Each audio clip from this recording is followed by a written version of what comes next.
In this lecture, we talked about a new justification for why the government may want to intervene in the free market: information asymmetries.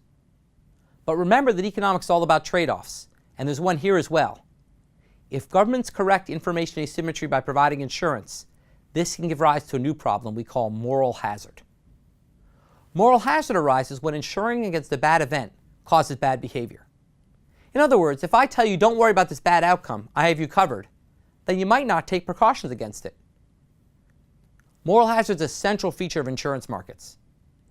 If people have health insurance, they may be less likely to take precautions against getting ill. If workers have unemployment insurance, they may be less likely to search hard for a new job or be less worried about holding on to a job. People with flood insurance are more likely to build a home close to floodplains. People with car insurance may drive too aggressively, and so on. One of the most interesting cases to think about is workers' compensation. This is a program that insures you against getting hurt at work. Clearly, getting injured on the job is a bad thing, and people would like to insure against it. But there's a big problem with workers' compensation insurance. It's hard to tell if someone's really injured, and it's hard to tell if that injury actually occurred on the job.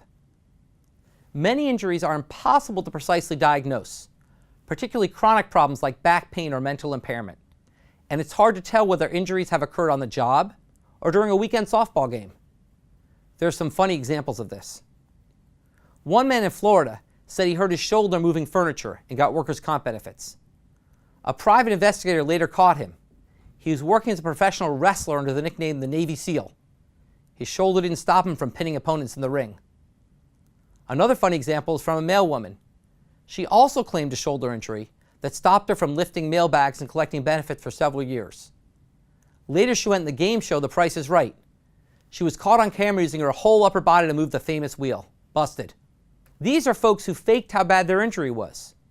But the other problem with workers' comp is showing where an injury occurred. Economists have found there's an uptick in worker comp claims for sprains and strains on Mondays, but not lacerations. Why might this be? Well, if you get hurt in a weekend softball game by spraining an ankle, you can maybe hide till Monday, then act like you got hurt at work. But if you lacerated yourself with a power saw on Sunday, it's much harder to wait a day before reporting it. So this shows how workers' comp, and indeed most social insurance, can be tricky to design in practice. Now, why do we care if guys take some extra time off from work, or if they stay unemployed longer? We care for the same reason that we worry about taxes. Moral hazard leads to deadweight loss. If folks are working less hard, then this means there are goods that would be produced absent this program that don't get produced now. So society's poorer. Therefore, in the end, social insurance comes with a trade-off. The benefit is that individuals want insurance against uncertainty because they're risk-averse. Under government intervention, we can solve this problem by providing insurance, which is something people really value, but that the private market may not provide. But in doing so, we can create a new deadweight loss through moral hazard. A great way to see this is with the Social Security program, which provides money when you reach retirement age. The idea is to insure you against not having money anymore when you can't work. And it has worked well, as we saw when we discussed poverty in the US. This graph shows the percent of elderly Americans living in poverty over time. We observed a big drop in poverty right during the 1960s and 1970s, especially among the elderly. This is because Social Security payments and government health insurance started to kick in. Before that, many elderly lived in poverty. They weren't fully prepared for retirement and suffered as a result. However, once Social Security was expanded during this era, the elderly were protected against poverty. And as a result, there was a huge decline in the share of elders living in poverty. But at the same time, there's been a large moral hazard effect. If you guarantee someone a certain amount of income above age 65, then why would they work if they could instead travel or hang out at the golf course?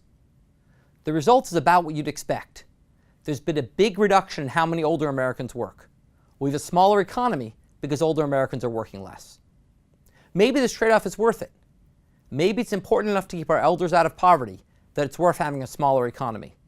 This is just another version of the kind of equity-efficiency trade-off we discussed before. But what's great about the Social Security example is that we can see how different societies handle this trade-off differently.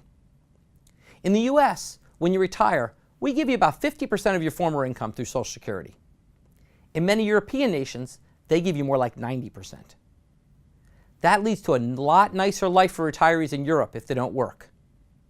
But the result is that practically no one who's above retirement age in Europe works. Why? Because the opportunity cost of leisure is tiny. If you stay at home, you get 90% of your wage. If you work, you get 100% of your wage. So the opportunity cost of leisure is only 10% of the wage. Why work to get a bonus that's just a fraction of a real wage? That makes life a lot nicer for older Europeans, but it leads to a much smaller economy. And by the way, in Europe, just as in the United States, the population is getting older. By 2050, the number of Americans aged 65 or older is expected to double.